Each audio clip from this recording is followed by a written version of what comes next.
கருப்பு சொல்றாரு, ஆத்தா மேட்டுப்பட்டியில இருந்து ஆட்டோ புடிச்சிட்டு வந்துட்டேன். தமிழ் கிளம்புனா நம்மளும் கிளம்பிட வேண்டியதுதான். வசந்தி தமிழை பார்த்து சொல்றாங்க, என் வகுத்துல பிறந்த பிள்ளை டாக்டருக்கு படிக்குதேன்னு நினைக்கும் போது ரொம்ப பெருமையா இருக்கு தமிழு. பாண்டி கிட்ட போஸ்ட்மேன் சொல்றாரு, உங்க வீட்டுக்கு ஒரு நோட்டீஸ் வந்திருக்குன்னு. பாண்டி கருப்பு கிட்ட அந்த நோட்டீஸ வாங்கி கொடுக்கறாரு. தமிழ் கிட்ட கருப்பு, உனக்கு தான் இந்த நோட்டீஸ் வந்திருக்கான்னு சொல்லி கொடுக்கறாரு. தமிழும் அந்த நோட்டீஸ வாங்கி படிக்கிறாங்க. படிச்சு பார்த்துட்டு அவங்க அம்மா கிட்ட சொல்றாங்க, உங்க சம்பந்தி வீட்டுக்காரங்க விவாகரத்துக்கு நோட்டீஸ் அனுப்பியிருக்காங்க. அம்மா, நம்மளும் பதிலுக்கு நோட்டீஸ் அனுப்பிடலாம்.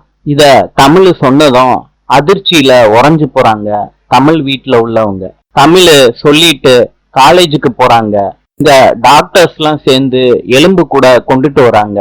தமிழ் பயத்தோடயே அந்த எலும்பு கூட பாக்குறாங்க. உங்களுக்கு வாந்தி வந்துருது. வெளியே வந்து வாந்தி எடுக்கிறாங்க தமிழ். டாக்டர்ஸ் எல்லாம் கேக்குறாங்க, என்ன தமிழ் எலும்பு கூட பார்த்து பயந்துட்டியா? தமிழ் சொல்றாங்க, அதெல்லாம் இல்ல டாக்டர், நான் பிரெக்னெண்டா இருக்கேன். இந்த டாக்டர்ஸ் எல்லாம் செக் பண்றாங்க. தமிழோட கைய பிடிச்சு நாடிய பாக்குறாங்க.